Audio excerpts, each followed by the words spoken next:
আসসালামু আলাইকুম, কেমন আছেন সবাই? আশা করি সবাই ভালো আছেন। গল্পের শুরুতে একটা কথা বলে নিই, আমাদের গল্পগুলি যদি আপনাদের ভালো লেগে থাকে তাহলে অবশ্যই ফেসবুক পেজটা ফলো করে দিবেন। তো চলুন বেশি কথা না বাড়িয়ে আজকের গল্পটা শুরু করা যাক। আমি যখন নবম শ্রেণীতে পড়ি, ওই সময় আমি একটা স্যারের কাছে প্রাইভেট পড়তাম। তখন একটা মেয়েকে আমার ভীষণ ভালো লেগে যায়। তার নাম ছিল নাজনীন আক্তার সুমা। আমার পরিবারে আমি, আমার বাবা মা, আমার একটা ছোট বোন আছে। আমরা মধ্যবিত্ত পরিবারের।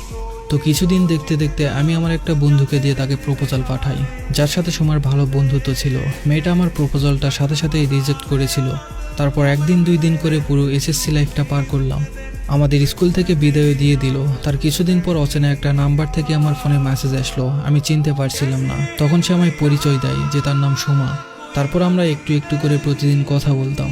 ধীরে ধীরে আমাদের কথা বলাটা বেড়েই গেল। রাত 2টা 4টায়, এমনকি কখনো কখনো সকাল হয়ে যেত।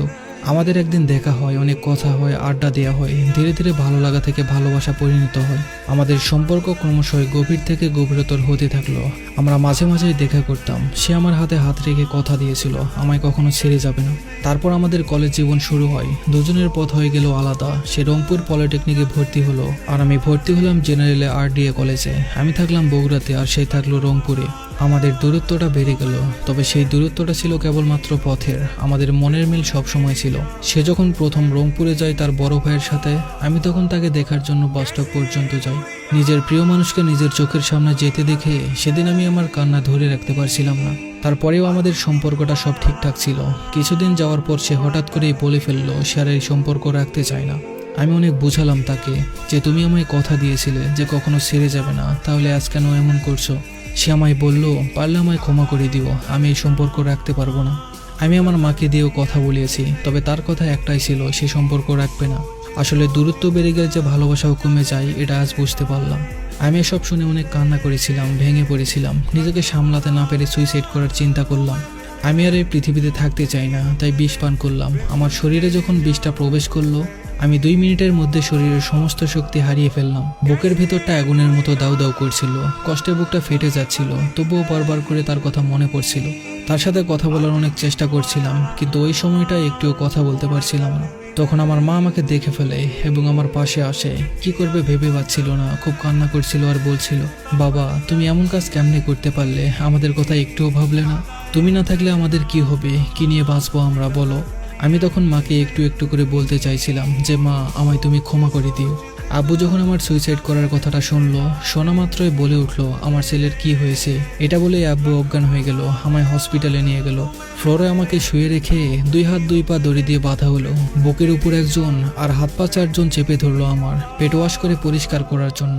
আসলে এই ওয়াশ করার মুহূর্তটা ভাষায় প্রকাশ করা সম্ভব না, শুধু বলতে চাই অনুভূতিটা খুব কষ্টের ছিল।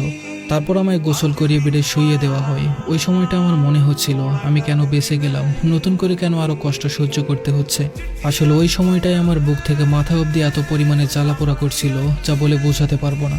আমার মাথার উপরে ফ্যান ছিল, তবু আমার কষ্ট হচ্ছিল বলে আমার মা মুখ দিয়ে আমায় বাতাস দিতে থাকে আর কান্না করতে থাকে। একবার আমার মাথায় হাত বুলিয়ে দেয়, আবার কোলে নিয়ে চোখের পানি ছড়ায়। আমি সব দেখছিলাম, কিন্তু কথা বলতে পারছিলাম না। তারপর আমার একটা ফ্রেন্ড এসে মেয়েটাকে কল দেয়, দিয়ে ওকে আমার কথা বলে যে আমার বন্ধুকে কি বলেছো যার জন্য সুইসাইড করতে গেছিল। তারপর মেয়েটা হাসাহাসি করে যে তার নাকি কিছু যায় আসে না, আমি মৃত্যুর সাথে লড়াই চালিয়ে যাচ্ছি। আর মেয়েটা সেখানে মজা নিতে শুরু করে। তারপর দীর্ঘদিন কথা বলা অফ করি।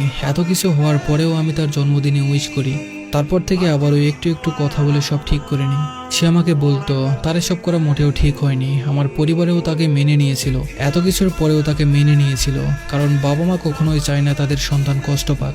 যদি তাদের সন্তান সেই মেয়েটাকে পাওয়ার পর সব কষ্ট ভুলে সুন্দর করে জীবন গুছিয়ে নিতে পারে, তাহলে এর থেকে আনন্দের আর কি হতে পারে। তবে সবার বাবা মা যে এমন তা কিন্তু না। বিশেষ করে আমার মা আমাকে এখনো কোলের শিশুর মতো করে ভালোবাসে। তারপর মেয়েটা আবারও আমার জীবনে আসলো, এসে প্রায় 6 মাসের মতো সম্পর্ক রাখলো। তারপর আবারও আমায় ছেড়ে গেল, আমার সকল নাম্বার ব্লক করে দিল। তারপর আমি তার কাছে যাওয়ার জন্য প্রস্তুতি নিলাম।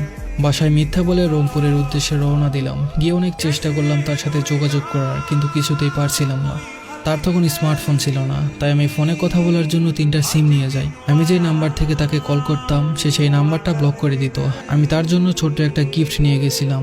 অনেক চেষ্টার পর যখন তার সাথে দেখা করতে পারলাম না, তখন তার এক বান্ধবীর হাতে গিফটটা দিয়ে চলে আসি। আর জানি না তার হাতে জিনিসটা গিয়ে পৌঁছেছে কিনা, তবে আমি অনেক কষ্ট নিয়ে অনেক ভরসা নিয়ে এত দূর পথ অতিক্রম করে তার কাছে গেলাম, কিন্তু তার দেখা পেলাম না। একদিন সে হঠাৎ করে মেসেজ দিয়ে বলে, নীরব তুমি রিল্যাক্স থাকো, ভালো থাকো, নিজেকে স্বাভাবিক রাখো প্লিজ। আমার দিক থেকে আর কোনো রিপ্লাই যায়নি, কারণ আমি তাকে কথা দিয়েছিলাম যে আমি আর তোমাকে কোনোদিন বিরক্ত করব না। বন্ধু বান্ধব, আত্মীয় স্বজন, পরিবারের কেউ কখনো আমায় ভেঙে দিতে পারেনি, কিন্তু একটা মেয়ে আমার জীবনটা নষ্ট করে দেয়। যদি কখনো তাকে সামনে পাই, শুধু একটা কথাই বলতে চাই, আমি তোমাকে সেই প্রথম দিনের মতোই ভালোবাসি। বর্তমান সময়ে সে আর আমার কোনো খোঁজ খবর নেয় না, তাই আমিও তাকে বিরক্ত করি না। সবশেষে একটা কথাই বলতে চাই, সে যার কাছেই থাকুক আর যেভাবেই থাকুক, ভালো থাকুক আমার ভালোবাসার মানুষটা।